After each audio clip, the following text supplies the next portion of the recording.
Open heart, open mind. Hello everyone. I warmly welcome you all to the Sattva channel, which is an official online platform of the Sattva project. Myself Samiksha. And I'm Samiksha Kamble. And we both are from Sattva Youth. So Sattva Youth is also a youth program which is initiated by the Sattva project. Okay. Okay, so of course, before we begin with our discussion, let me first thank to our sponsors on behalf of the Sattva project for their constant and kind support. To a streamer, sponsor, and media partners, Durian Asian and Durian FM. And also, one more important person who manages all the technical issues in the background, our broadcast director, Brother Chong. Brother Chong, would you like to say hi to our audience, please? Hello, everyone. Welcome to our broadcast this evening or morning, wherever you are. Please do like and share so that more people can benefit from our broadcast. And for those who are watching later in YouTube, please do like, share, and also subscribe. And now back to you, ladies. Thank you, Vidisha. Thank you, Brother Chong. Okay, so now let's move to our discussion. So, under the Noble Tara series, this time we are going to have our discussion on the topic entitled as Empowering Buddhist Women Here and Now. This is our part two. We had our part one a couple of weeks ago. So tonight we are with very respected and interesting guest speakers, and we are happy to give a short introduction of them. So here you go, Samiksha. Yes. So let us begin with the introduction of our today's moderator, who is Andrea Payne. Andrea was introduced to Vajrayana Buddhism and breath meditation in 2014, and her practice grows strong today.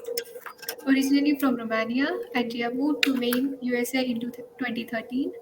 Her journey exposed her to what are now many of her loves: philosophy, poetry, history, and mythology, the study of religions and spirituality, and the art that weave the tapestry of our experience. Andrea gets to play at the intersection of many groups. She facilitated several programs and discussion in her local community in Maine, as well as abroad, such as hosting lectures and workshops with international speakers or talking or taking on a speaking engagement with her alma mater, Babes Bolia University in Cluj, Napoca, Transylvania. I warmly welcome Sister Andrea to this program. Thank you for joining us. Greetings, everyone. Thank you so much for having me. I'm looking forward to today's conversation. Okay. Okay. So our first guest speaker is Venerable Tenzin Dasel. Venerable Tenzin Dasel is a teacher and meditation instructor at Tasi Getzel Ling in Maine, USA. Venerable is a graduate from the prestigious Bates College, USA. She has received her degree of Masters in Arts from the respected Bangor Theological Seminary, which is the third oldest seminary in the USA. She has been practicing Buddha Dharma with her root Lama, Khensu Rinpoche Lobsang Setan, since 2002 and was ordained by His Holiness the 14th Dalai Lama in 2017.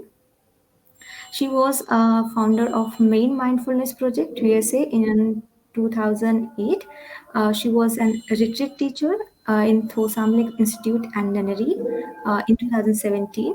She had teaching tours in India, Russia, USA, Taiwan, the Bahamas from 2016 to 2019. She was an assistant to Jetsunma Tenzin Palmo from 2019 to 2021. She was also an awardee of National Association of Professional Women's Wellness.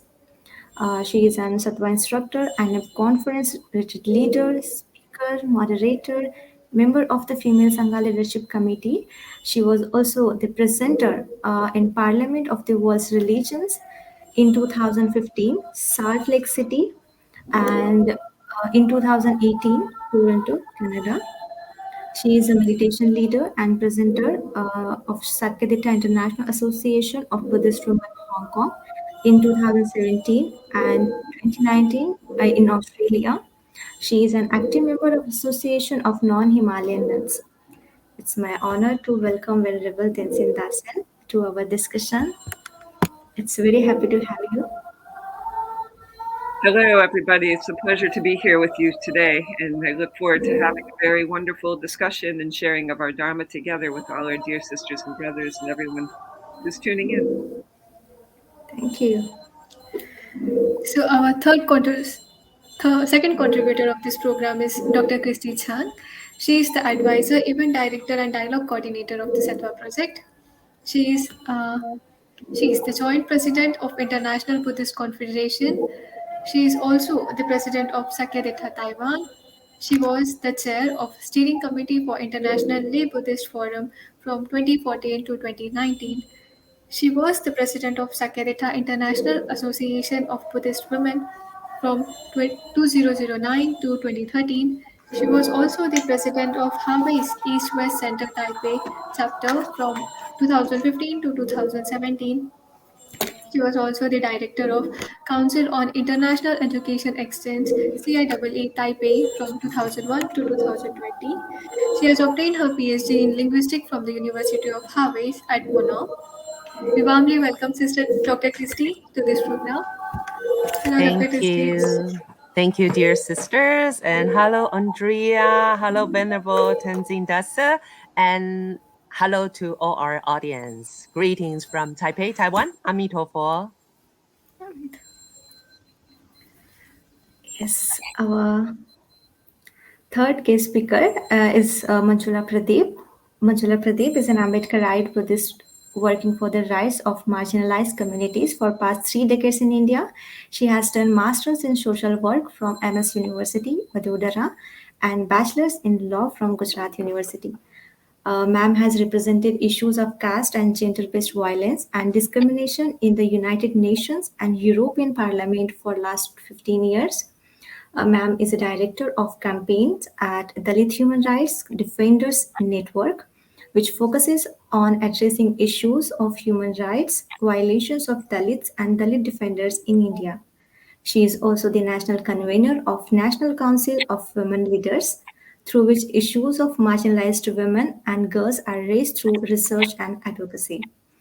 Ma'am's passion is to spread Dhamma through practice and build leadership of young women and men through training and mentoring. She brings compassion and healing through the practice of Dhamma. Well, recently the BBC has named Manjula Pradeep as one of the world's 100 most inspiring and influential women of 2021. It's really our pleasure to have you, ma'am, on the this discussion. Oh, you are You're muted. muted, ma'am. Thank you so much, and thank you, everybody. Thank you for inviting me for this very important event, and I am very honored to be part of this great panel. Thank you so much. So now I hand over this further discussion to our moderator, Sister Andreea.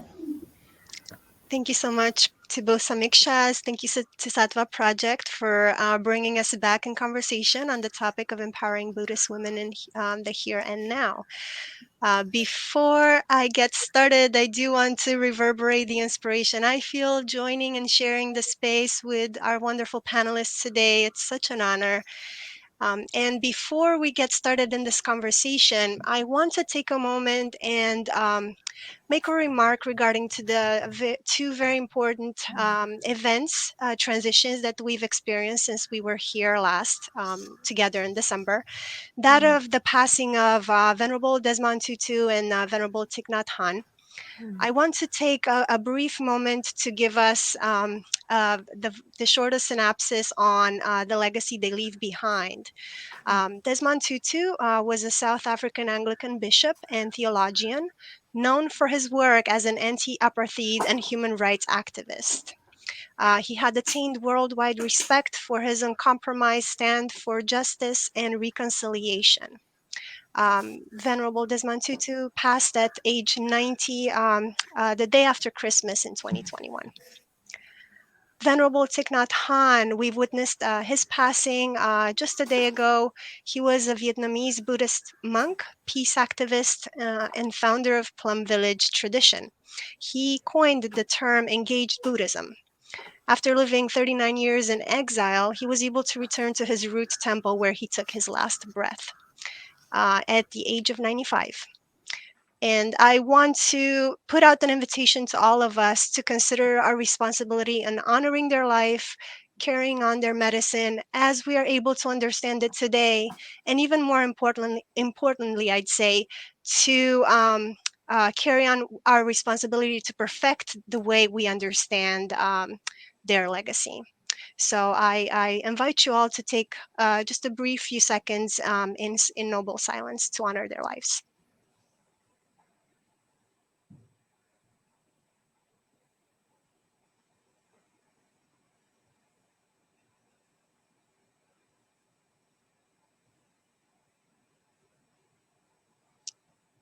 Thank you. All right. I will transition us into a brief loop back into our discussion we started in December. We shared that we shared our vision and our own working with the concept of empowerment.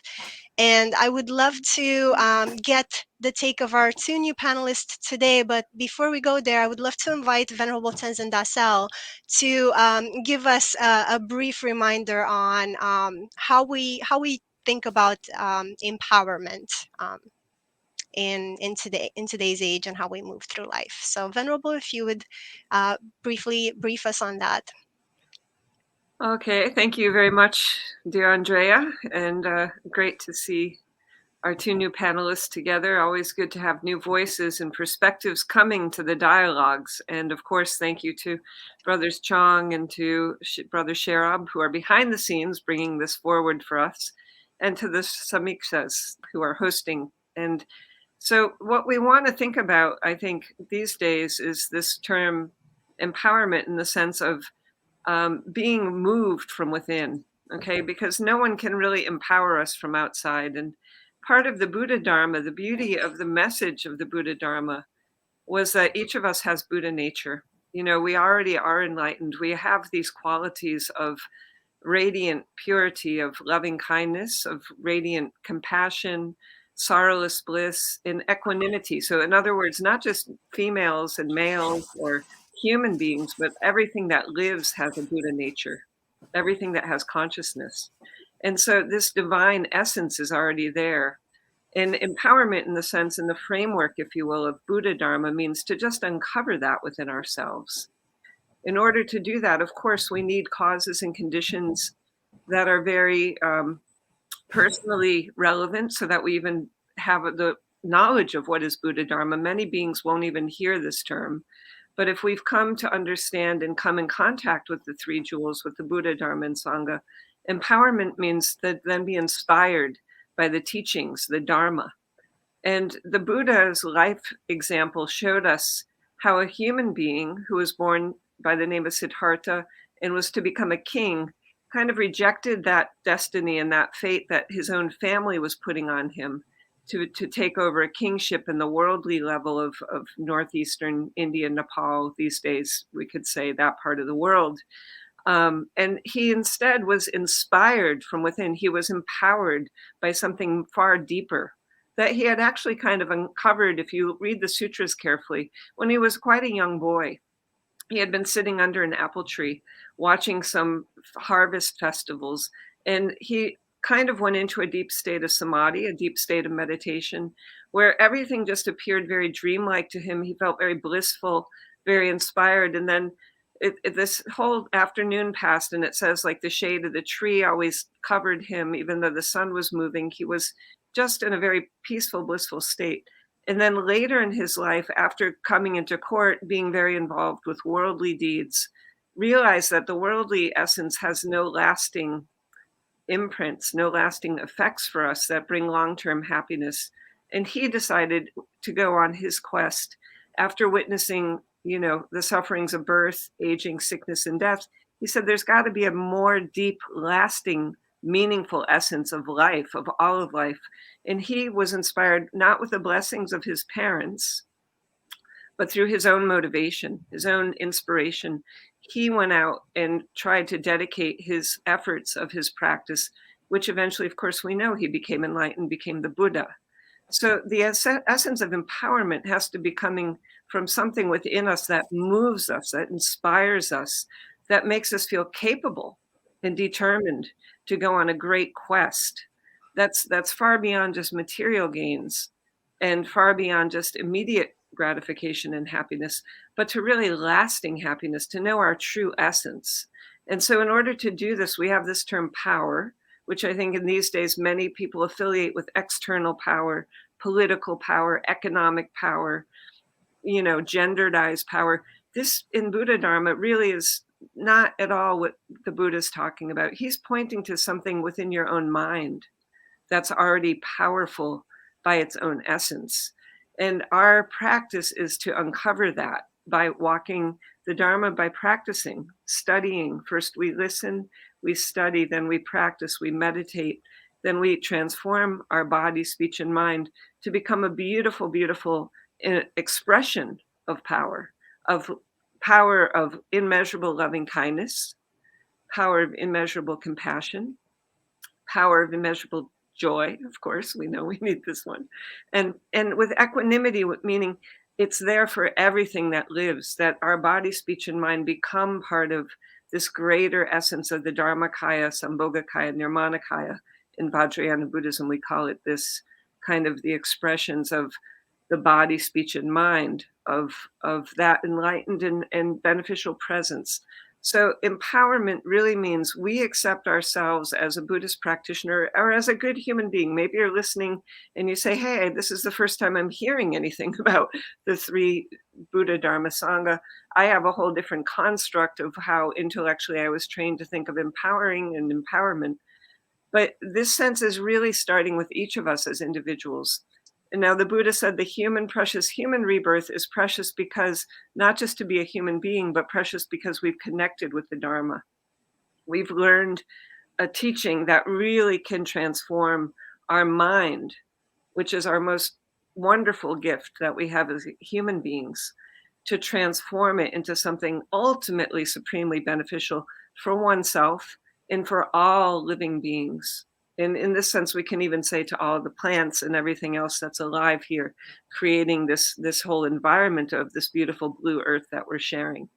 So it's a very deeper topic than we need more time to go into, but think of the empowerment as your own willingness, your own capacity, and your own determination, strong determination to really walk the path and attain the fruits all the way up to complete liberation, where your mind is completely cleansed, your heart is completely pure, and your speech is completely beneficial within this framework of only benefiting and never harming.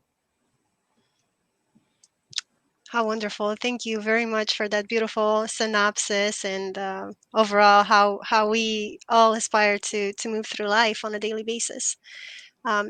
Sister Christie Chang, I would love to invite you to share your wisdom with us in terms of how you think about empowerment. Okay, thank you, Andrea. And thank you, Venerable Tenzin Dasel, for that very, important beginning. And I cannot agree more with Venerable Tenzin Dasel. Empowerment has to come from within, right? However, actually, just thinking of this word, empowerment, I can trace all the way back when I first encountered this word. It's a rather foreign concept to me, Western, actually. We had to, translate it into something rather weird sounding in Chinese. Although I did also receive my later part of education in the West, still, the idea of empowerment just sounds interesting. It just never really clicked. And especially when it comes to the so-called empowerment for Buddhist women, it took me quite some years to really get it. Why do Buddhist women need empowerment? What for?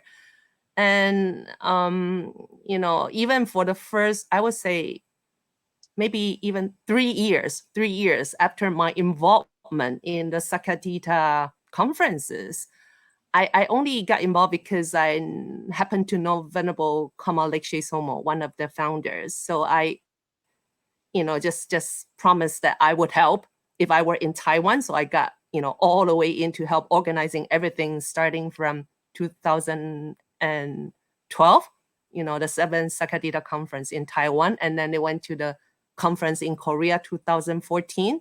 I didn't really know what I was involved in, actually. I heard of the word empowering Buddhist women, but it was not until I had a chance to visit Thailand where I saw the white-robed nuns, whom I also came across at the Sakadita conferences, where they chanted beautifully and then they share their practices with us. But in Thailand, I couldn't really find them being equally respected. I was in this huge temple where it was said to be actually established by a white-robed nun. And yet, I couldn't even find one being, offered food. And when I finally saw one, I caught a glimpse of one in a long queue waiting to get her food. And nobody was really saying, "Oh, Venerable, please go ahead." No, nothing like that. And that was a big shock to me for someone who, is more familiar with the Mahayana Chinese tradition, where we, have the Bhikkhuni tradition. And I know, I knew a little bit about how hard the Tibetan, nuns in the Tibetan tradition and in the Theravada traditions have to really, work very hard to establish the Bhikkhuni or Bhikkhuni tradition. And yet, it was not until I saw that, I witnessed the situation right there, I started to know what it means to be empowered. And like I said, although I cannot agree with Venerable Tenzin Dasel more, that empowerment has to come from within, and yet it has to also come from the outside, and that's what the Sakadita movement is about. We are there to show how, Buddhist nuns, Buddhist women can have an alternative way of living their life. And we are not really starting like a revolution or something. No, we're just there to share. So this whole empowerment thing took me quite some years to learn. It's been a learning journey for me personally, and also, later on, after I got so-called empowered myself to take the presidency, and then later also to become so-called president for other organizations, I continue to learn what it means to be so-called empowered or empowered. Not an easy journey. Takes a lot of awareness, and very important to always remember the Dharma. I personally, I truly find the Dharma, the understanding of this precious opportunity to be born as a human being, the most empowering fact for me. And then from there, all the teachings by the Buddha have been most empowering for me. I will stop here first. Thank you so much, Sister Christie. Just really rejoicing at everything that was shared. Also thinking from a Western perspective on finding this middle way, especially in so many intersection of discourses from many layers upon layers kind of overlapped and overimposed, but thinking that truly it is about finding the middle way with sophistication, with a sense of working through rightful speech, rightful concentration, working those eightfold paths and methods to balance what it is to come into power and what it is to disempower when needed, to offer the stage to someone else, to raise other voices. It's a very, very unique, very important dance to establish with oneself, and then that will Mhm. naturally follow through in how we interact with anyone. Yes. Sister Manjula, I would love to invite you in the conversation. I know you've done important work with the power struggle overall, with working with caste, and I would really love to hear your life's work and your take on empowerment, especially for women. Thank you so much. Um, for me, I think empowerment is something where you forego certain things, and like what Venerable Tenzin Dasel was saying, that something where you liberate yourself. And because most of the times when I see empowerment as a term or a word, and you start exploring the meaning, I think each one of us have a different meaning for our lives. Mhm. So there Mhm. could not be one meaning for empowerment for all of us in this world. And again, how women are correlated with empowerment and men not as an empowerment, because usually you see we want to empower the women and we think that men are already empowered. Yeah. So what does that empowerment means for women, and whether it differentiates with Mm. the men also Mm. needs to be explored. Uh, for me, working very closely at the grassroots, I would say that when I see a woman who has been oppressed for such a long time, and she realized that she is being oppressed, and that recognition of being oppressed and demanding justice and taking her own life in her hands is empowerment. For And Mhm. I think Mhm. that's what is the true essence of liberation, because that's what I've learned from Buddha. Yeah.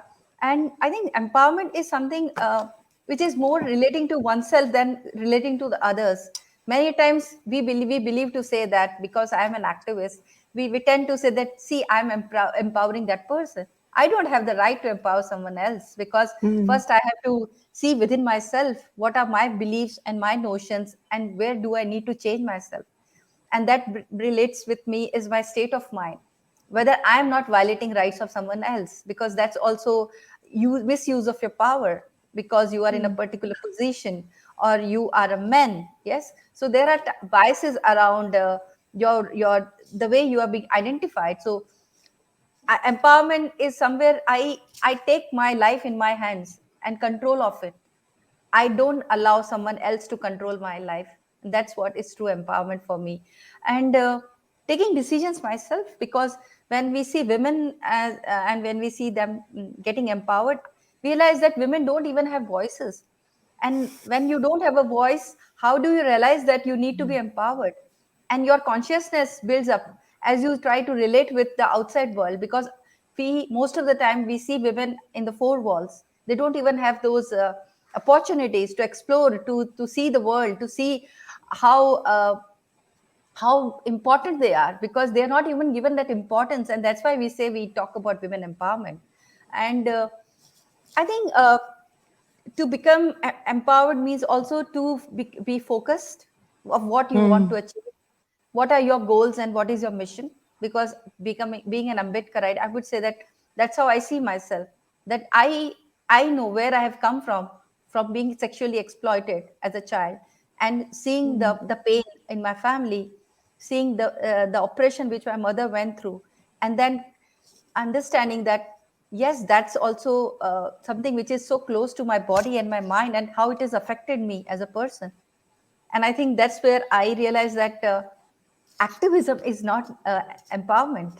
And just talking about empowerment of what Venerable was talking about, the economic, the Mm. social, the political, that's not true empowerment. The true empowerment Mm. is how one change oneself, Mm. how one work on one's thought process, I would say. How to control your anger, I think something which I have learned through meditation. Because see, the situation around us, around me, also made me very much bitter about the situations, Yeah. and Yeah. it affects my mind and body. And I think Mm. that's what I believe, that empowerment is where you take your own stand, and you Mm. stand up for your own rights. Thank you. Mm. Thank you so much, Sister Manjula. Thank you for sharing your life Mm. experience and being open to helping people relate to what Mm. it means seek this journey. And I oftentimes think about how this is, of course, uncomfortable. It's also about getting comfortable with the uncomfortable, in the sense that everything takes effort. Some things more than other, but even Venerable mentioned joy. Even joy takes effort. Even love takes effort. It has to come with a very attention focused, bringing awareness and working that awareness in a way that you benefit, and everybody else can benefit. So in that sense, it can be quite uncomfortable to seek empowerment, to sit with empowerment, as Sister Christie was mentioning, and overcome that. Working with concepts, going beyond concepts, really, really important work there. Yeah. In hearing you speak, the recurrent theme came up about willpower as well, thinking about empowerment and willpower. I would really love to open this to the panelists, whoever feels moved to share what do they see in that relation.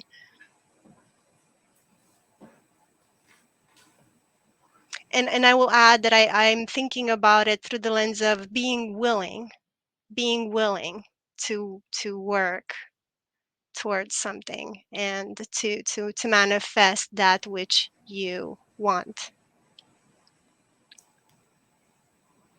Well, I'll just put a little drop in and then leave it to you to expand upon. But to even be willing to make change in our life, to even be willing to learn to walk, we have to fall down, right? As children, we have to be willing to get back up, to learn how to not keep crawling. We have to be willing to get trained to use the potty so that we know how to do basic things in life. So these are very easy kinds of things to do with our physical body, because it's growing and changing, and we're going to have to learn to do those things. And we want to do them as a child, because that's part of our trajectory as a human being, to want to learn that kind of sense of independence and being able to do things on our own.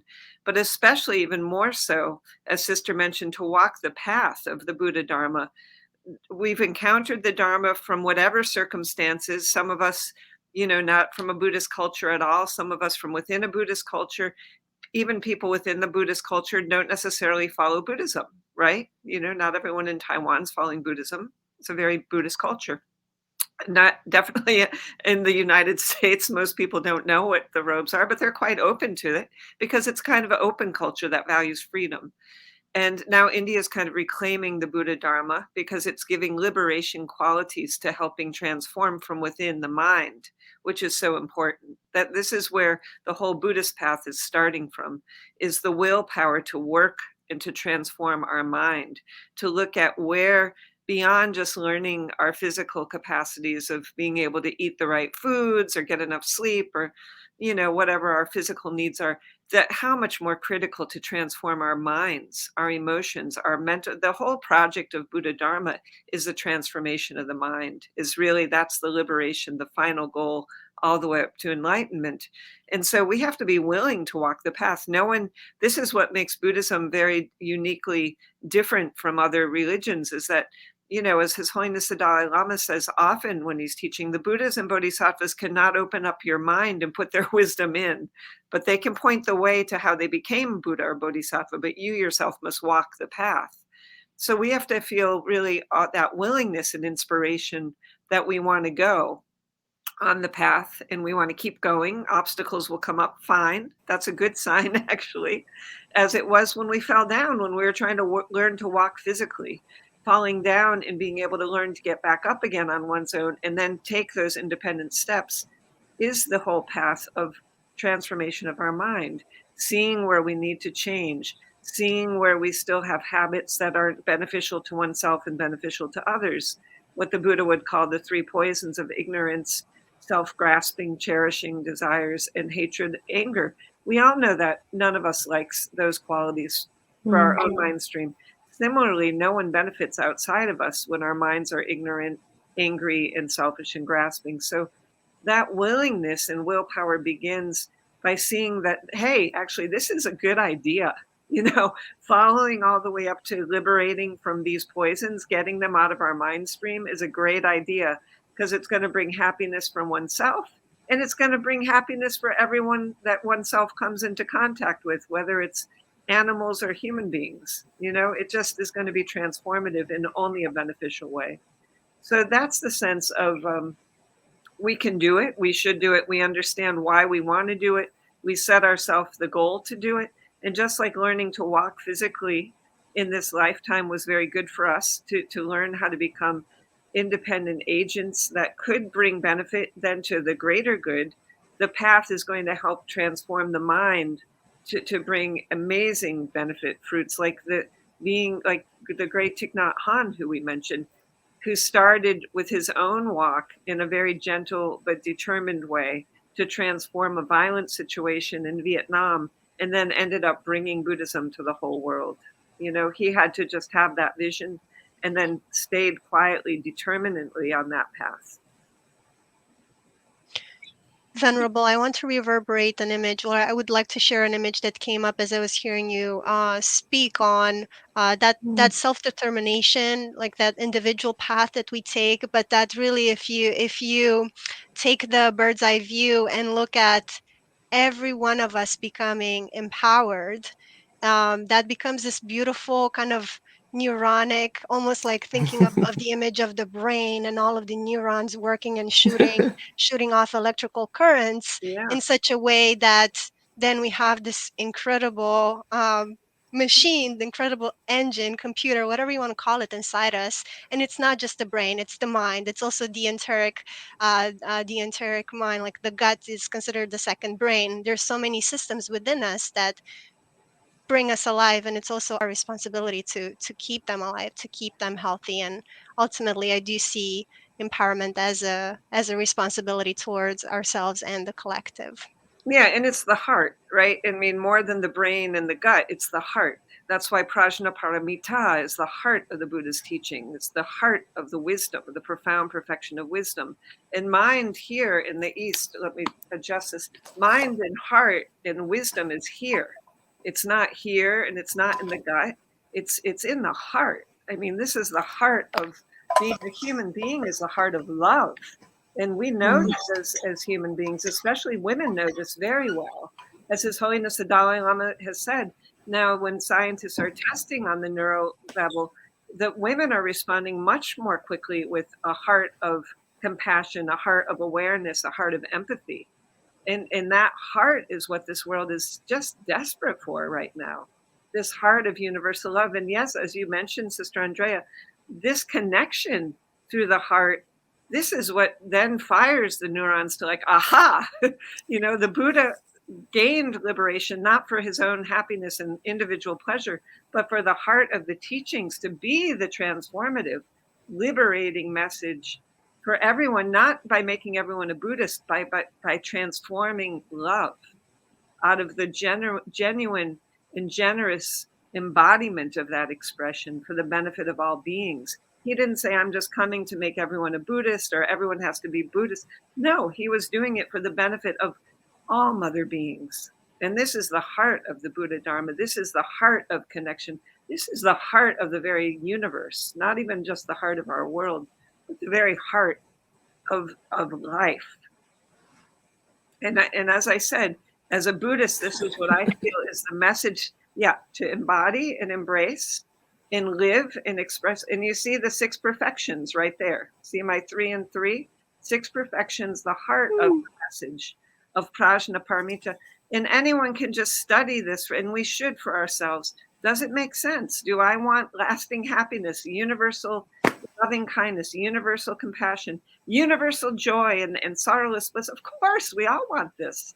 This is what we're here for. This is it, and that fires us on every level. That's how beings like His Holiness the Dalai Lama is still going strong at the age of 86. My Dalai Lama Khenzo Rinpoche going strong at the age of 85. The Venerable Thich Nhat Hanh up until the age of 95. Think of their lives that they've been living, taking on these profound social challenges with joy, with modeling, and of course, the wonderful Jetsuma Tenzin Palmola, who's now, 78, showing just youthful joy every time they're expressing. And the wonderful Arch still dancing and boogieing around with His Holiness a few years ago, coming to Dharamsala, just rejoicing. I mean, that's what everything wants. Everything wants to, puppies want to wag the tails, kittens want to purr, human beings love to smile and laugh. It's a difference between living in the walls of a nunnery voluntarily developing these qualities. As Sister Manjula mentioned, it's a different combination of intention, motivation, dedication to live within, to choose to go and transform oneself with joy and with effort, with frustrations, with sweat, with tears, working hard to get rid of the defilements, to then bring that out to the world, versus the environment of a society that doesn't have that motivation at all, that is only giving negative messages, creating negative samskaras, negative impressions, going only for the physical, tactile sense of happiness and pleasure, often and almost always driven by just a selfish concern, harmful to others, abusing girls, abusing boys, abusing animals. I mean, look at the poor animals. Humans talk about looking for the COVID solution for humanity to get on with their life, but all the animals being tested upon, those monkeys are feeling creatures. They don't want to be prodded and tested and everything else. Why does the world have these big problems? Because mostly the human beings have created them. So we need this liberation of a teaching as good humanity, as secular humans even, let's say, that we can learn from the Buddha Dharma to bring these qualities out. These are just common sense qualities, but we need the teachings to stay alive, and we need role models to help us be inspired to walk the path, as each one of us is becoming that through her own practice, through his own practice, through one's own practice. If you don't like to gender him and her, then one's own practice. That, as the Buddha said, become the candle and light your candle. And the candle that's lit can light 1,000,000 billion candles without ever losing anything to itself.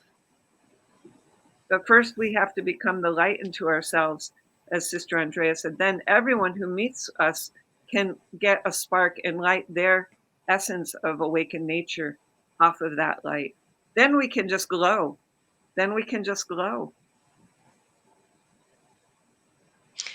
I want to invite our audience to consider getting as fired up as we are through questions, because we're here for a little bit longer. So we would really love to hear from you, and this joining and coming together in mind and conversation is for all of you as well. So I would really love to hear from you on that end.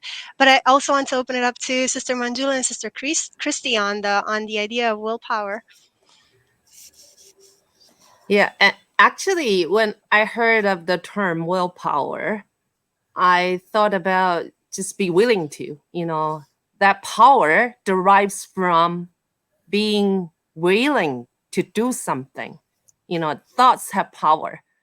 And actually, the more I think of it, I start to think of this other term, aspirations, right? Aspirations of all the bodhisattvas. So actually, of course, we're talking about empowerment, and then we associate that to this other word, willpower. But to me personally, I would immediately associate that with, aspirations, making an aspiration to benefit all. And that itself is the source of power, I would say. Thank you. Wonderful. Yeah. There's a very famous quote we always say when it's like, where there is will, there is way.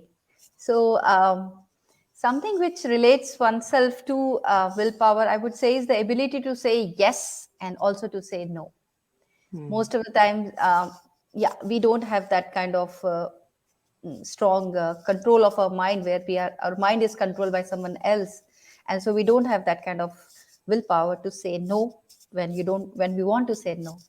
And Also to hold one away from certain temptations. I think that's something which is also like, how do I use my mind in a way, like what Venerable was saying, like I would say, how do I use my mind and heart together? So something where it brings out the beauty of my me as a human being.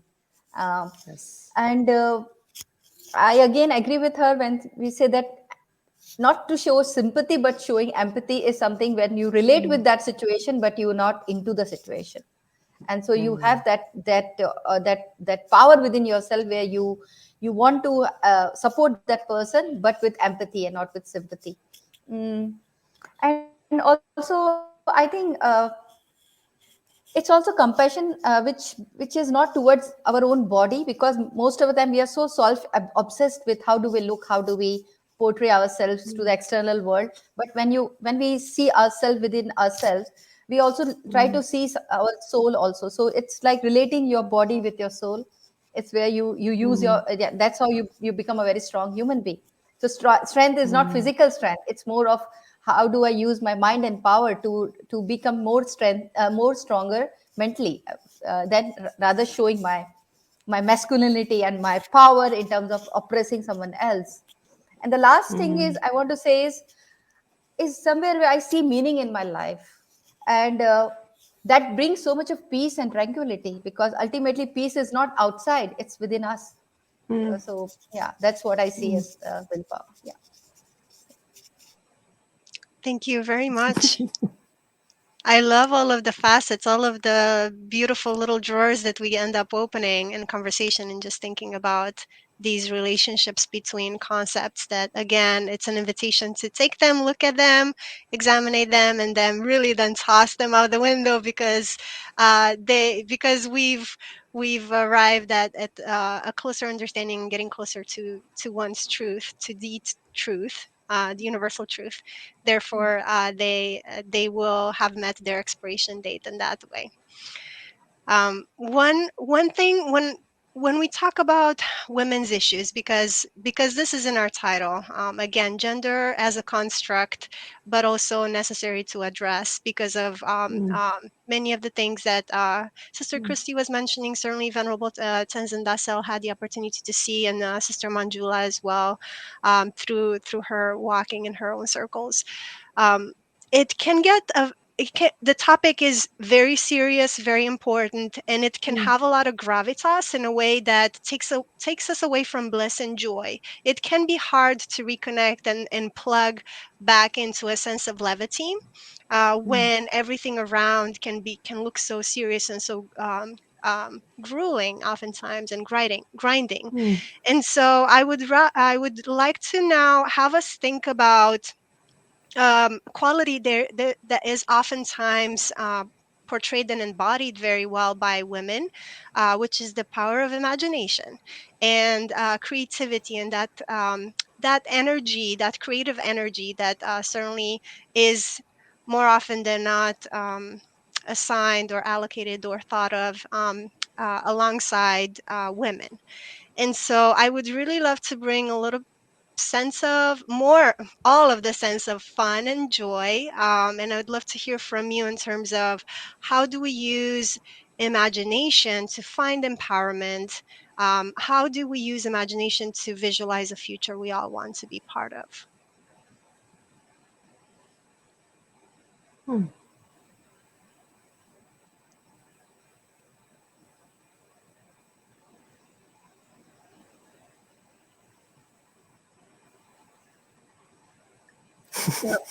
One thing I'll share, because I think you're holding space for that to happen very respectfully. So I don't want to take up all the airwaves, but okay, let's just say in Vajrayana Buddhism, okay, as an example, part of what we use of imagination is we start at the goal instead of starting at the beginning of the path. We visualize ourselves really actually as being able to become a Buddha who can benefit the whole of all of creation.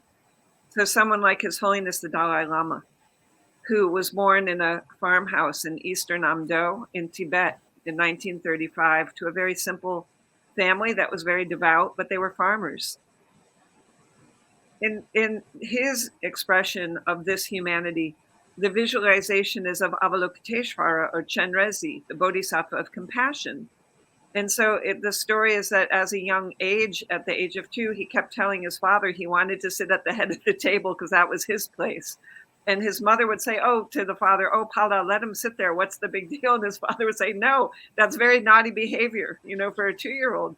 But because of that visualization, he was already knowing who he was and what his goal was going to be in this lifetime to become the next Dalai Lama, the 14th. And then shortly thereafter, a group of search committee of monks came and really identified him, and he passed a series of tests proving that he knew this was the 13th Dalai Lama's rosary, this was the 13th Dalai Lama's Dhammaru. He could identify all of his affects, the personal affects from a previous life, and then flowed right into the role of the 14th Dalai Lama.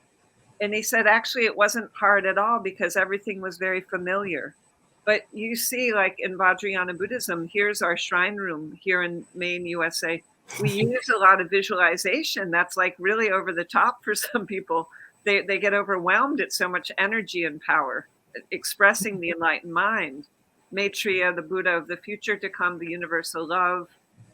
Tara's here behind me. We use that expression here in this tanka here of a female embodied empowerment. So this is our Noble Tara series. So we actually already visualize ourselves embodying these qualities, and then we live our way into them. We trust ourselves that we have these qualities, and all we have to do is bring them out.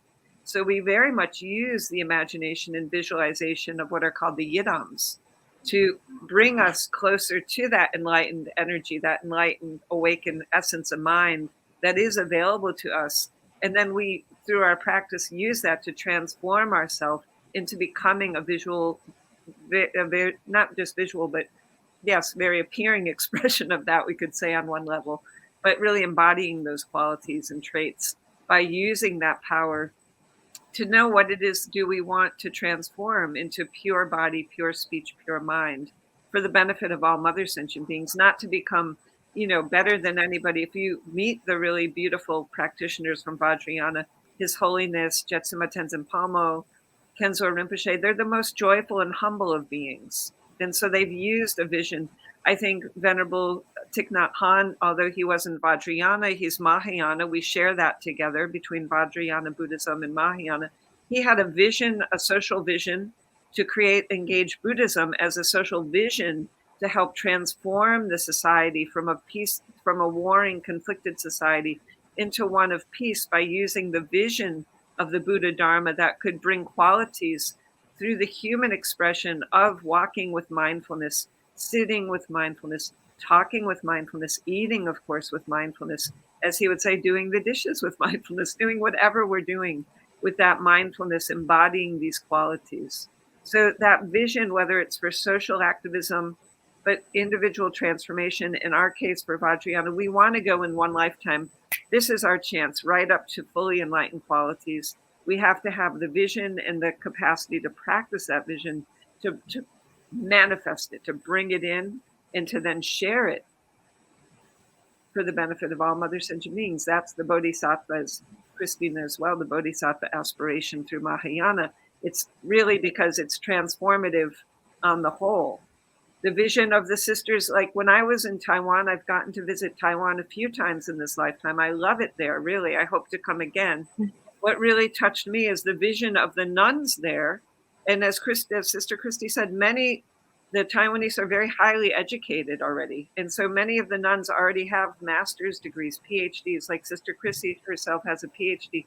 Very unusual still in this day and age, because most women in most societies don't even have, just in the last 100 years have the capacity to get educated to read and write. So this vision of giving everyone education, as sisters are doing in India, empowering the girls to take their secular education seriously, to be able to learn. They have thoughts, they can think for themselves, they have things to bring out through their writing, through their speech, through their art, that can help bring their stories to life.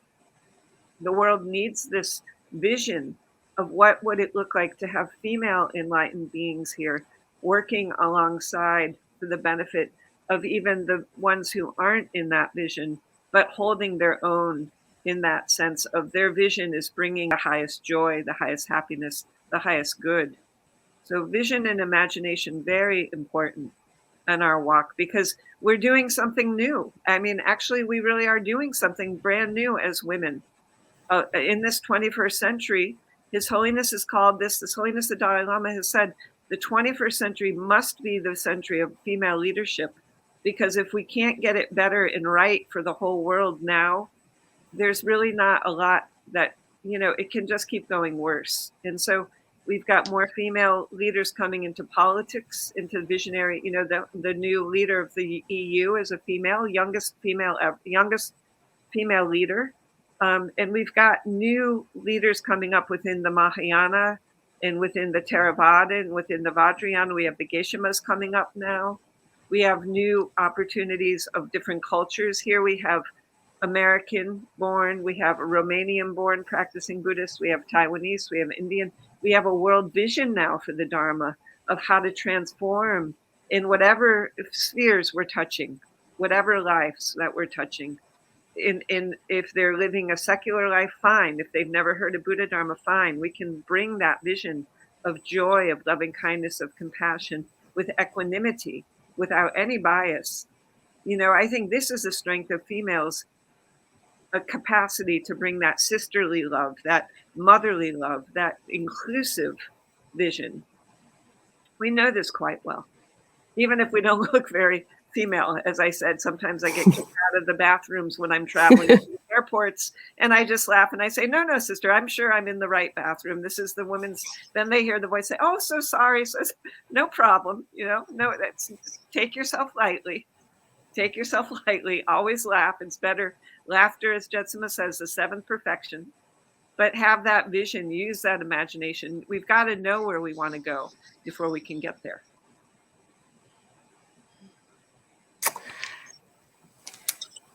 Yeah, I would like to thank Venerable Tenzin Dasel for sharing that very beautiful vision. But I would also like to point out, before we are able to be there, another thing I would love to see happening is the sisters supporting each other. Jetsuma Tenzin Pamala has pointed this out very openly so many times. The fact that Buddhist women are not really supporting Buddhist women. And maybe it's because, like Venerable Tenzin Dasel has mentioned, these are all very new experiences for women to, have this great opportunity to be endowed with this responsibility, to be in powerful positions. These are all new experiences, and it takes time, to learn. And now we have brothers who are supporting us, but then without sisters supporting sisters, I am afraid that we won't go that far. It's very, very much important that the Buddhist women be aware of the relatively low respect we have sometimes, even for our venerable, nuns. We don't show, really, I find this all the time wherever I go, in Taiwan, in Korea, in Vietnam, in Thailand, everywhere, like how much more we pay respect to venerable monks. Of course we want to pay respect to them, no problem, but then there is this difference that I very much sensed, and among the lay sisters too. I think it's very important we become aware, so that we can walk this path joining hands together. And thank you so much, Sister Christie, for bringing that up, because I too see this, taking this away from the gender, the discussion. I realize that paying respect and honoring someone who has access to the Dharma, or someone that's close to you. For example, I'll give myself as an example. Venerable Mhm. Tenzin introduced me to meditation and Vajrayana Buddhism, and I'm so honored. I'm still kicking after these years, Yeah. and it's all too easy to have someone so special in your life, and in a way take them for granted, and it can become similar to familial ties, Yes. connections, Yes. friendships. I am so fortunate to have incredible humans in my life, and it will be also easy to feel that they Yeah. owe me things, or because we've had a history together, that they'll always be there, and that is not true. And this sense of reverence, I think, is such a wonderful invitation to take away, if nothing else, from today's conversation, to move with the sense of gratitude and respect, and really show it. So thank Mm-hmm. you for bringing that to the fore.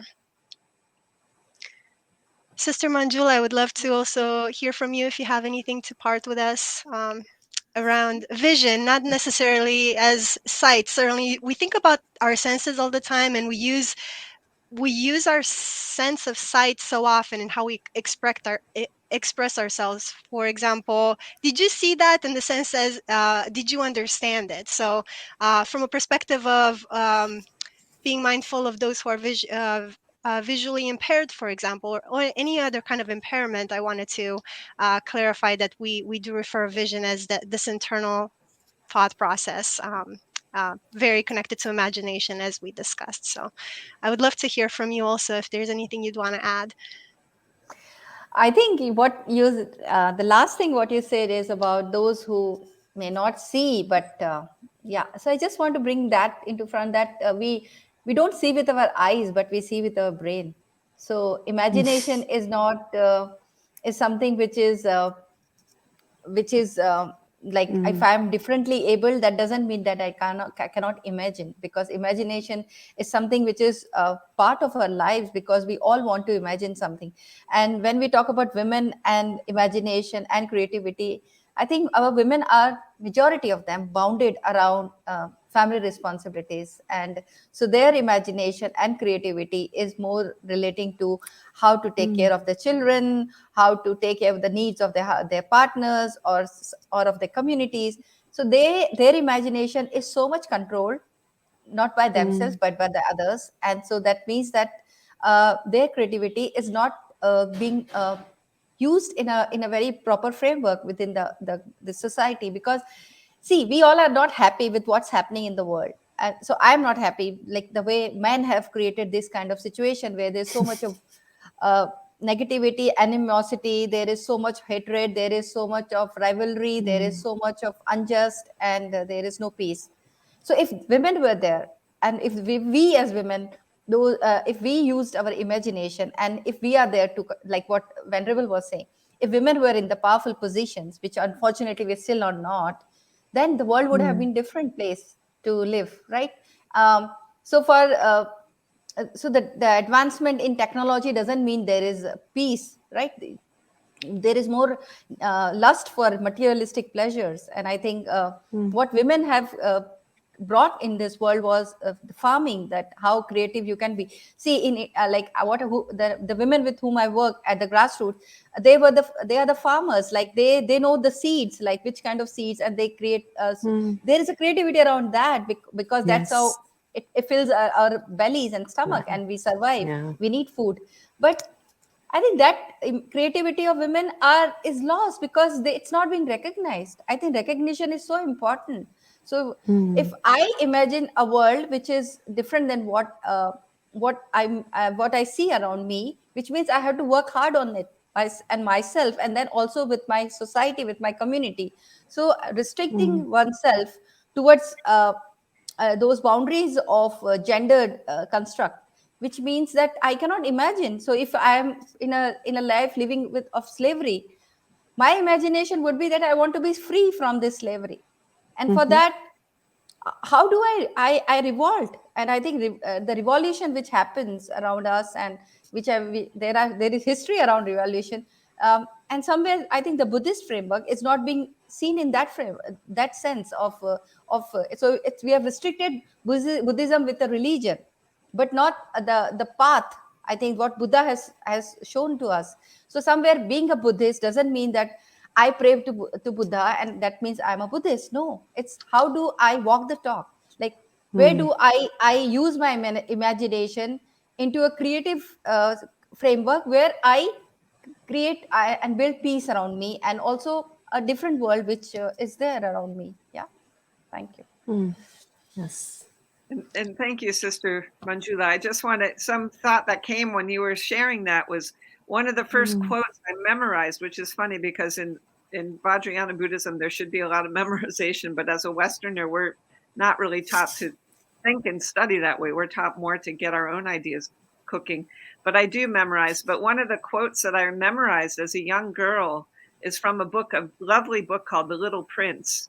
And it is only with the heart that one sees rightly. What is essential is invisible to the eyes. It is only with the heart that one sees rightly. What is essential is invisible to the eyes.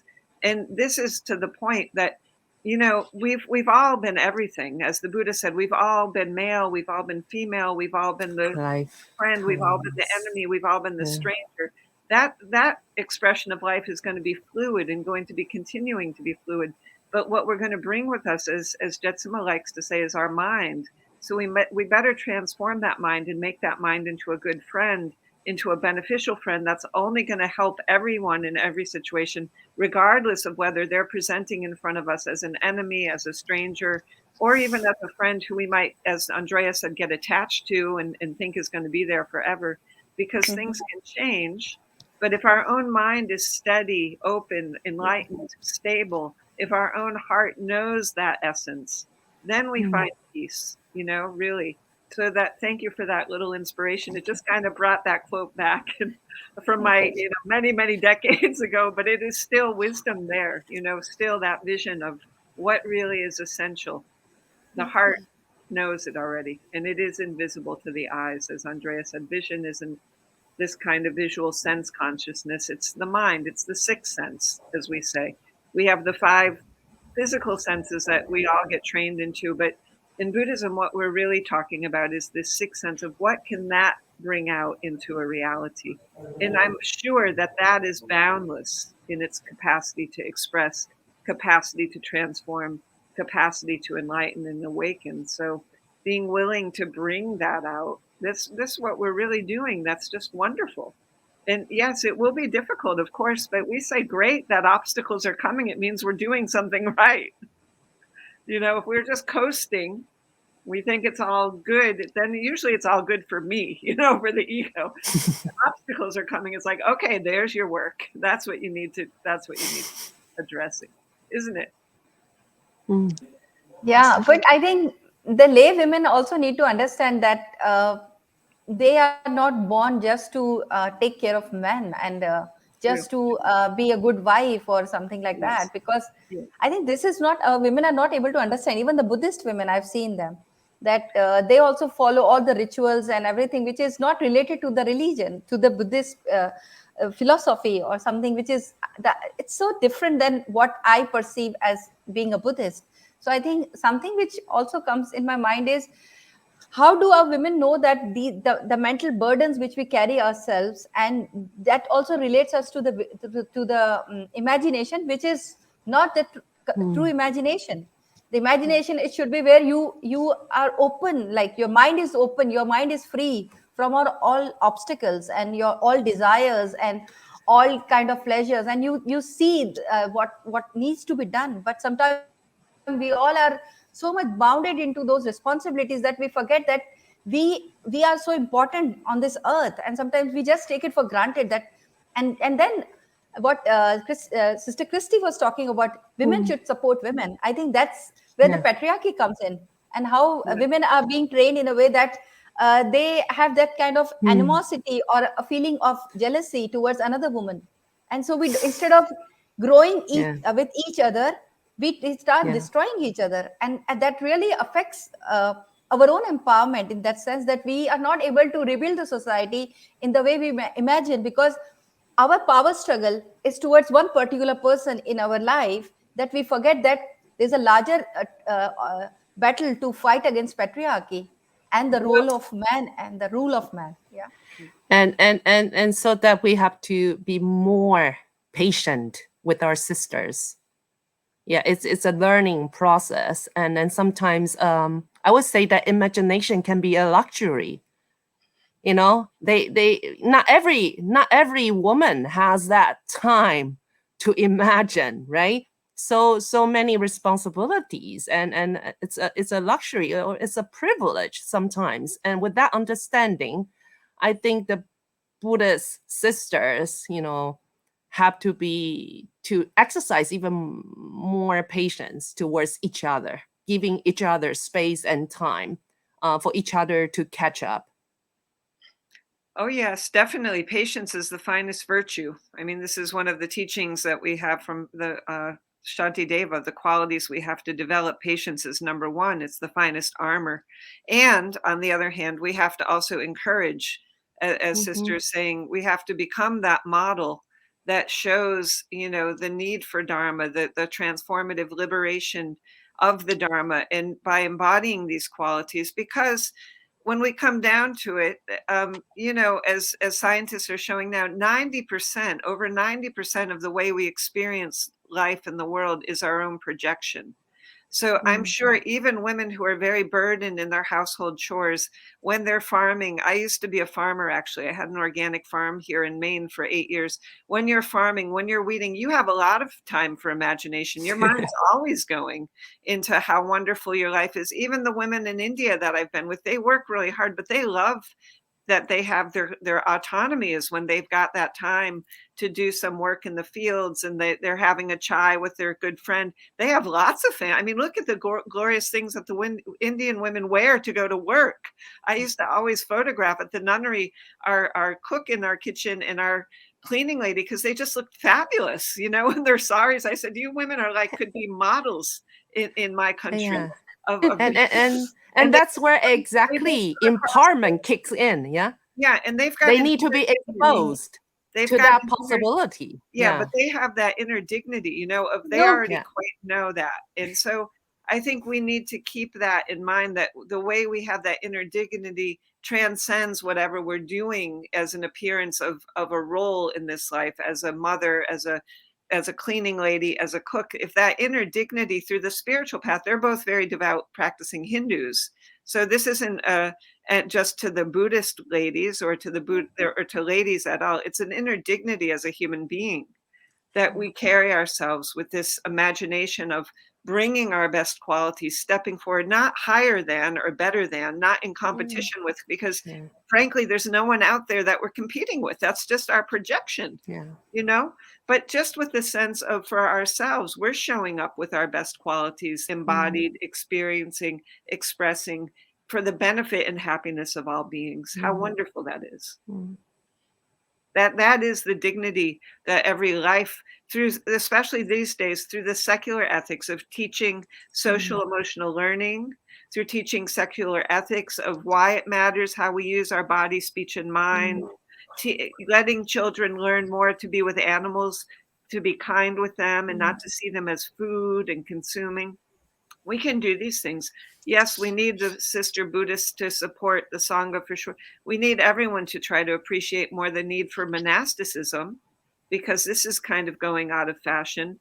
Families these days want their children to go and get a PhD, or not that I'm against that, of course, I have great respect, or to become a physical doctor in the world, and not to be a nun or a monk, because those things aren't held up and valued by the society. But that's okay. The Buddha said, if you're being on the Dharma is like a fish going against the stream. So if you're even not being appreciated, but you feel appreciation for your Dharma, that's the most important thing.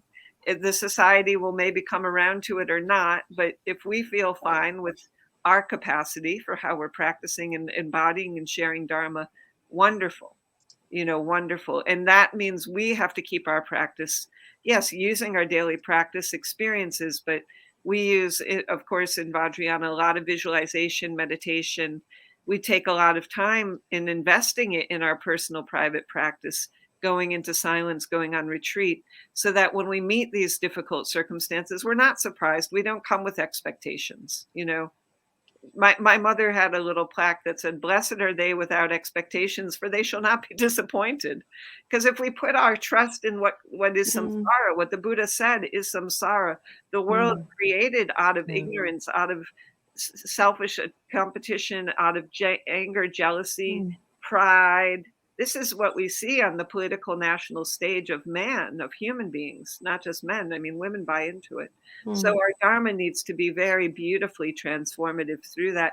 Of course, we need those qualities of patience right up there foremost to help us continue on the path, to continue cultivating that determination, that willingness, and that freedom to give generously. That non-attachment is the real perfection of generosity. Not judging others who aren't capable yet, not criticizing them, not getting caught by fear of the geopolitical situation.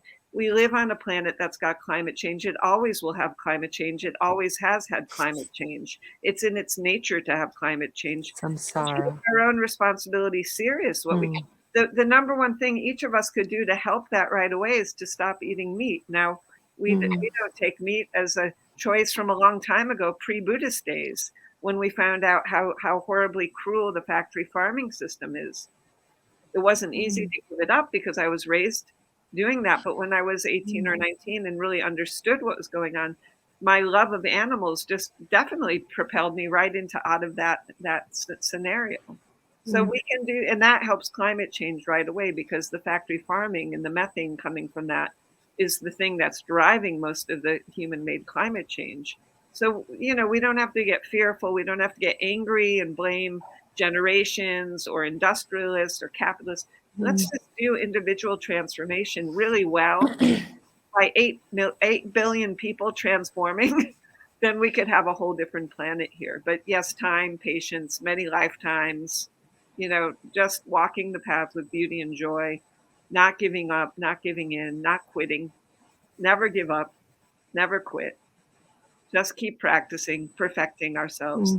We're going to keep going as we can each lifetime for the benefit of the whole happiness, that not to make climate change perfect, not to make everyone vegetarians, not to make everyone Buddhist. These things are never going to happen, but to bring the ultimate benefits, to bring the immeasurable loving kindness, immeasurable compassion, immeasurable joy, sorrowless bliss, without bias for anything, for the beauty and sake of bringing it to all of life.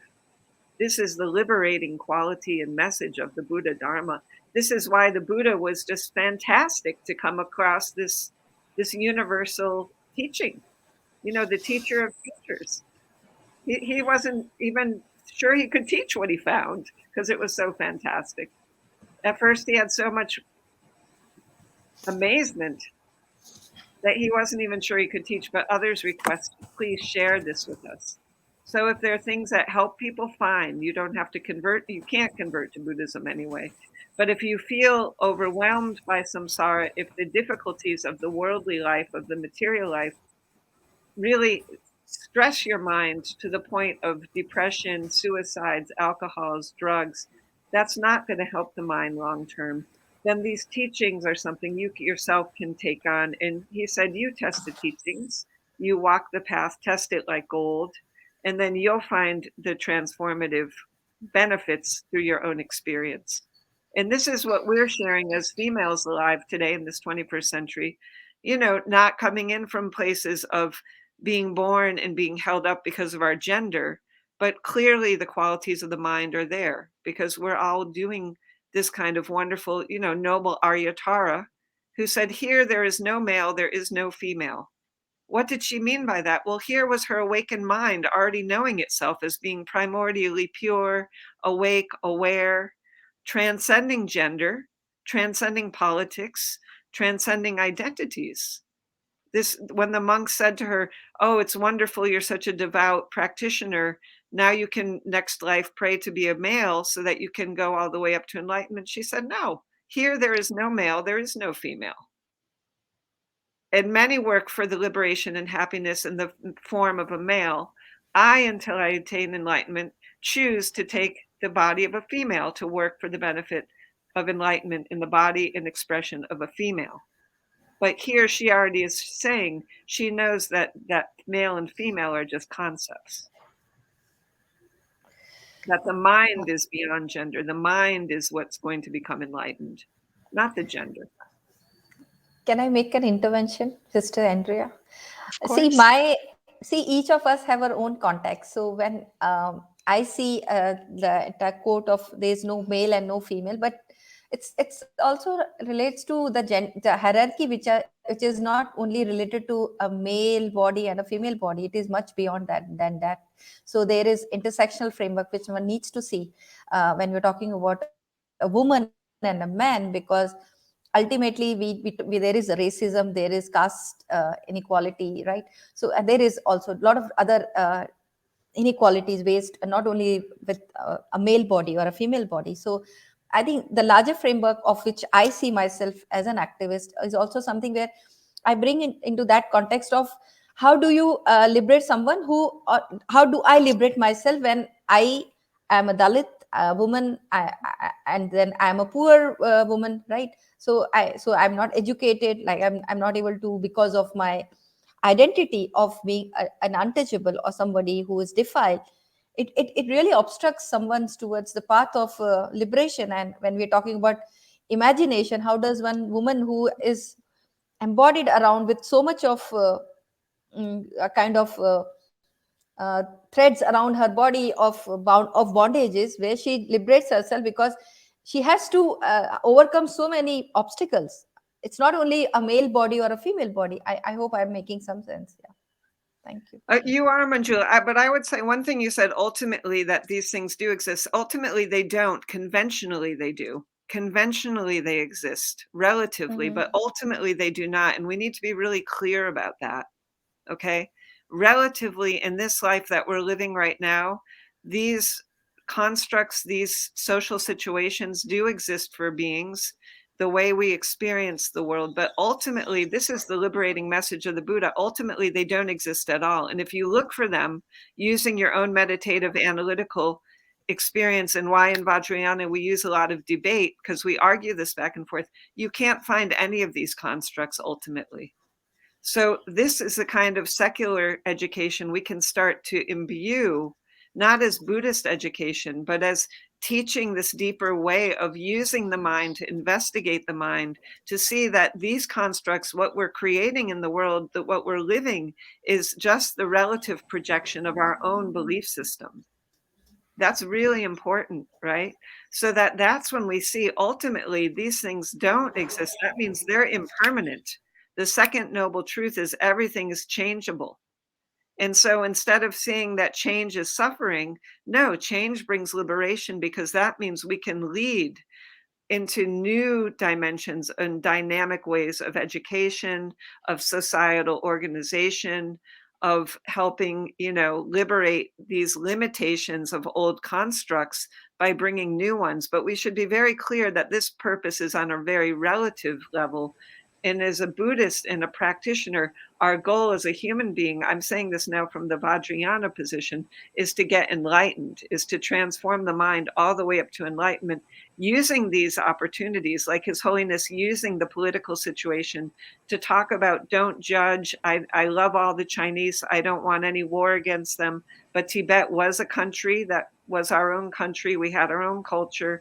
I would like to dialogue with them and find resolution, using the situation with climate change to talk about, like, hey, carbon footprint's a big deal.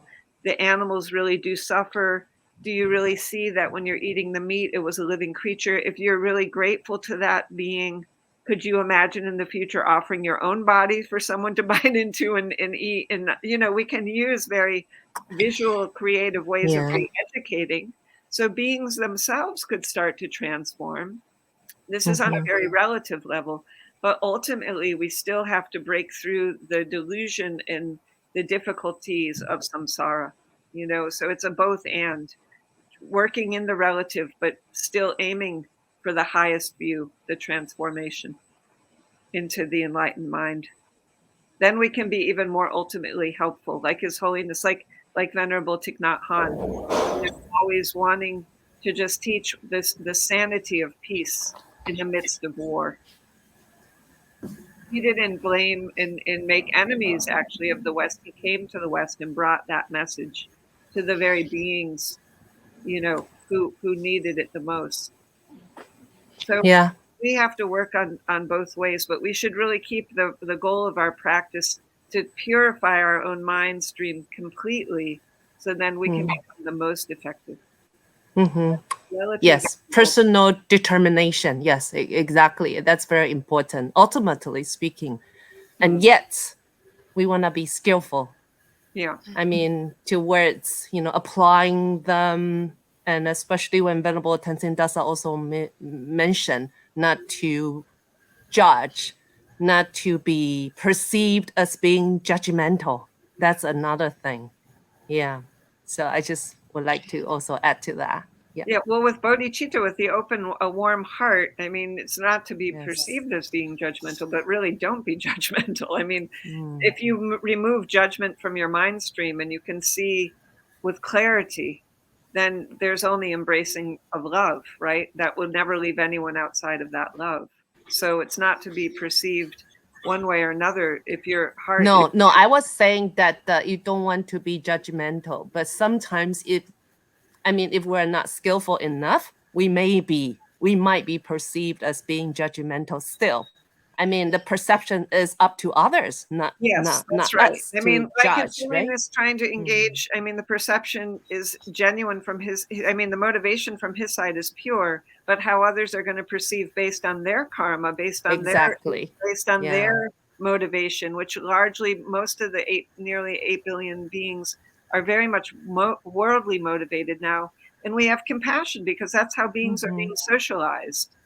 So Sister Manjula is really talking a lot about the socialization in India. Of course, it's a very difficult one because although the Buddha was trying to destroy the caste system 2,600 years ago, we still see the problems are there. Look in the United States with the Black Lives Matters movement. Of course, there is still racism imprints on mind streams. But the Buddha Dharma, what I'm trying to point to is the Buddha Dharma is trying to get us to cleanse our own mind stream of these constructs, see them for what they are, and to genuinely live.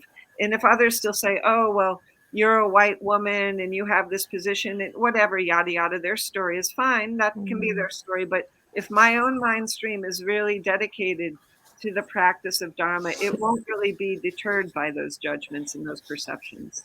Satu, satu, satu.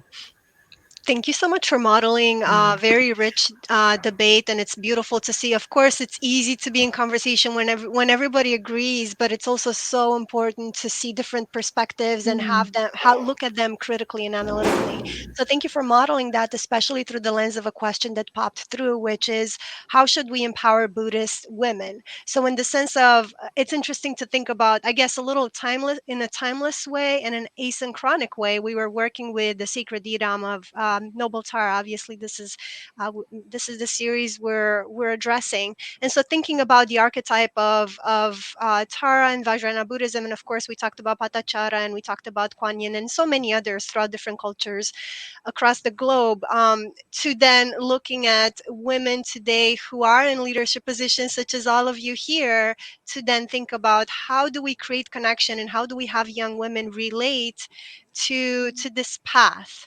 How should we empower young Buddhist women? And I will share. We have about a minute left here, so we're kind of stepping into conclusions at this point. Well, I think the empowerment is use your daily life as your practice. For as a young Buddhist, especially, or any age Buddhist, our daily life is our practice. And so we should, start our day with our practice, set our intention, motivation, dedication, selflessly to be only of benefit. To be of benefit is the basis, to be of benefit is the path, and to be of benefit will be the fruition. And so whatever we can do with our body, speech, and mind, only hold that intention to be of benefit, pure motivation, without that self-cherishing concern, but really start that day with that. Then use your daily experiences as your path. There's nothing that's actually separate from that. So whatever we're doing as a practitioner, whether as a monastic or as a layperson, it really does matter to how the Buddha Dharma is being able to send out these ripples of benefit to the entire existence. So that That's my minute. Yeah, I think if I'm correct, the question actually says, how should we empower young Buddhist women? And I'm sure Sister Manjula has a lot of experiences working with young women in your community. So may I request that Sister Manjula share some examples, please? Um, I have like been training young women, yeah, and young Buddhist women for many years, and I would say that I believe that they have to understand that they can become leaders. I think something which is not being taught is to them is that yes, they have that ability to lead the others, and I think that's what. So where it means that we have to build the skills and competencies to match with what's there around them, because ultimately it's not practicing Buddhism is important, but it's also like practicing the virtue of humanity, of understanding what are my goals and what are my objectives, so creating my own short term and long term vision and plans, so that I can empower myself and I also can empower others. So I would say that that's how I see empowerment of young Buddhist women. Yeah. Thanks. Yeah, so beautiful. I would like to kick in now a little bit. I think yes, I agree with the Sister Manjula. Young Buddhist women can be really great leaders already. You know, I mean, maybe we want to stop by just thinking that, oh, they're young, they're still too young. Empower them, really empower the young Buddhist women as leaders, and then we mentor them. We stand by them, be there for them, you know, and I think that's how I got empowered by myself. Like I was mentioning, before I knew anything, I became, you know, in powerful position, but I feel so blessed, so fortunate to have all these wonderful Buddhist woman models, both monastic and lay. You know, I was surrounded by all these wonderful, you know, sisters that mentor me throughout the way, and that's very, very nourishing, very, very empowering. So thank you for sharing that. Thank you. And I want to just follow up. Thank you, Sister Manjula, because the young woman is really key. I don't see that well with the glasses and the computer, but what I want to share is some of the young Buddhist women who are coming now are already quite farther along the path. So the nunnery I lived in with Jetsuma Tenzin Palmo's community of the Drukpa Kagyu nuns are quite very already there, and they're here to help us see what empowered young women look like. And so I would always joke and call them my big little sisters, because they were already so bright and so, you know, every morning in the nunnery sweeping around in the grounds when I'm still doing my practice, I can hear them Om Rapasana di di di di di di di di di di di di di di doing all their mantras and chants, and I'll you know, speaking very quickly in Tibetan with each other, and then Om Rapasana di di di di di di, and hear this thing. And there, you know, I look out the balcony when I put the incense out, and there are about 20 of them fanning out, cleaning up the whole nunnery, laughing joyfully, ages 3 to 16, you know, the junior nuns. They're already coming back here for us, for the great purpose of this moment in time, of this world system that needs this so desperately. I felt my role, as much as they respected me, was to also often bow down in respect to them. And of course to Jetsumala for creating a container. Part of what I'm doing now in the West here is also thinking about, like Sister Andreea mentioned, we met many years ago, how can we create more opportunities and vessels for the young women who have an interest in Buddhism, especially, to continue to pursue that as part of their life walk, and to bring and keep the Buddha Dharma alive by having a vessel like here, Tashi Getseling, by being part of Sakyadita, by being part of the international network of engagement, on whatever level we can be, for the explicit benefit to say, look, it's wonderful. It's a wonderful time to be born as a young female practicing Buddhist, because what are you going to do with that? You're going to do great things. And to mirror that back to them, absolutely, with confidence. And then they look at you going, wow, you know, if someone like Jetsuma could build us this whole nunnery before she even knew us, and it's here for us now. You know, this is the importance within Buddhism, that we see interdependence. dependent arising, causes and conditions. That nunnery was created especially for this purpose before they were even born. Jetsima didn't know who are the nuns who are going to come here. I don't know who are the beings in the United States or in the world I'm going to meet, but I'm sure they're there. I just want to be carrying the Dharma as a vessel to encourage them. Keep coming with it, because it's going to bring you your ultimate happiness and joy. It's going to give you all these opportunities now to grow. We grow through meeting challenges much more than growing when everything's very copacetic and easy. So the young women can have confidence in this, can feel really this is what they're here to evolve, evolving the love, evolving the power, evolving the compassion, evolving the wisdom in the expression and the appearance of the enlightened feminine. Well, as Christie said, we don't really know what that's going to look like, but let's do it and find out. When we look in the mirror, we can say, oh, you're looking pretty good, actually. It's a fine model, and we have to keep that positive self-esteem with humor and compassion and humility and joy, of course, because if we don't have joy, who's going to want to join us on the journey? You never see the Buddha expressing as angry and bitter faced. It's always very serene or joyful or very healing. The Kuan Yin pouring the waters. I still think of the beautiful Dharma drum temple, that Kuan Yin temple, that just so deeply, I'm sitting there right now thinking of how beautifully serene and chilled out she is, pouring the waters of the cleansing Dharma.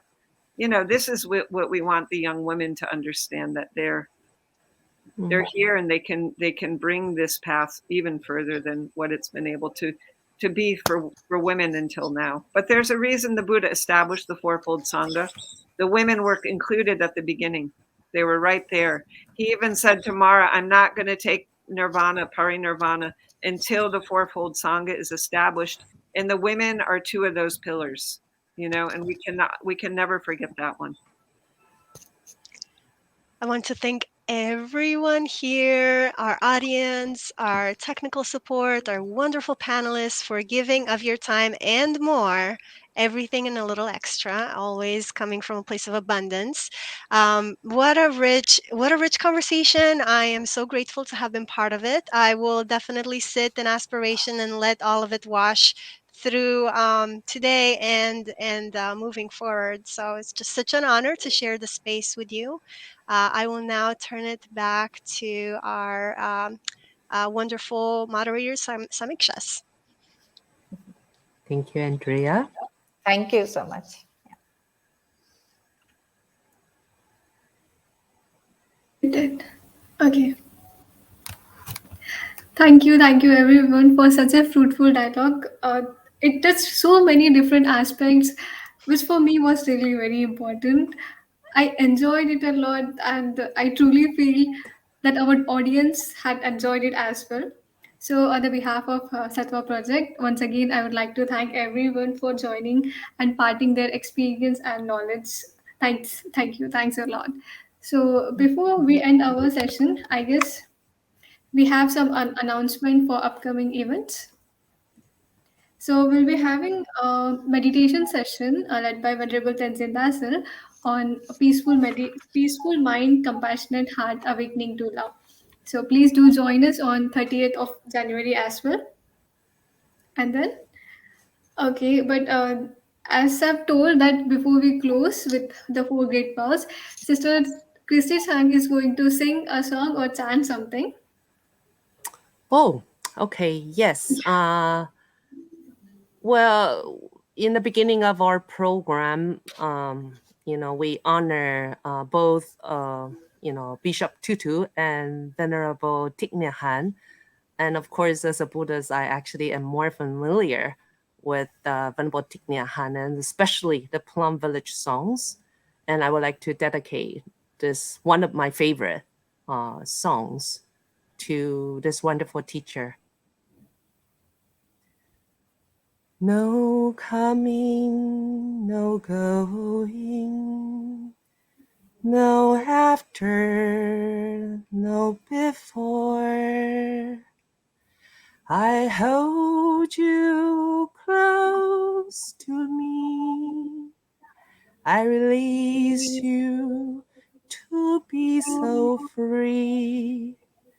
because I am in you and you are in me.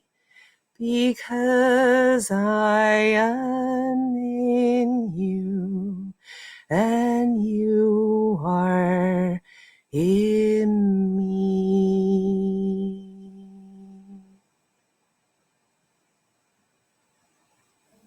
That was really very beautiful. Thank you so much. Okay, so now finally let's dedicate our merit, whatever we have gained. So may I please invite each one of you from your to have a small dedication prayer from your respective traditions or whatever you prefer to, and then at last we will recite the four great vows in English. So at the very first, I would like to invite Venerable Tenzin Dasel for a short dedication prayer. In that snow mountain encircled land, source of every benefit and joy, may Lord Tenzin Gyatso Chenrezig remain in life till samsara's end. Jangchup Semcho Kurimpoche Make Panam Ke Gyorchi Ke Panyam Parme Pardyam Gone Gondu Pelwar Sho.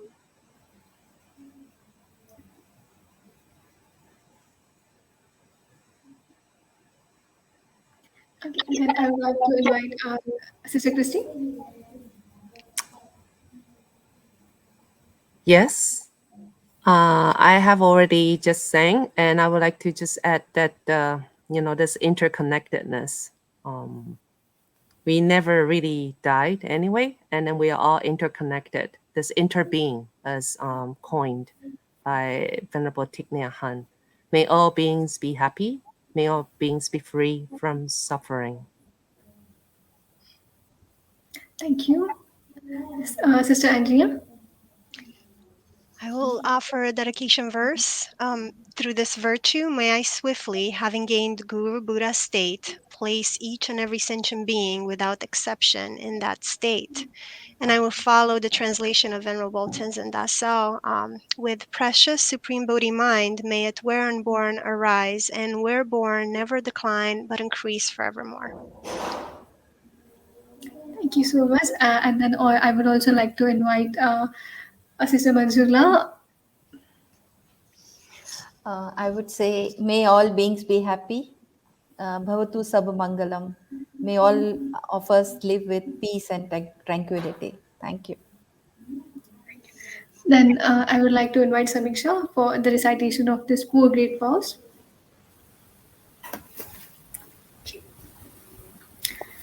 Sentient beings are numberless. We vow to send them all. Delusions are endless.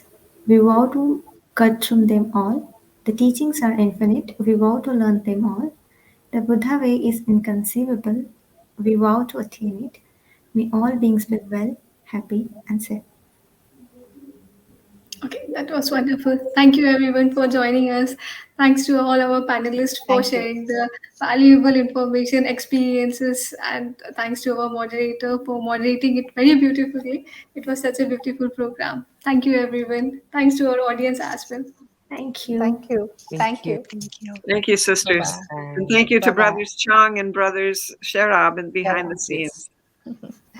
Bye-bye. Bye bye. No Bye love. bye. That's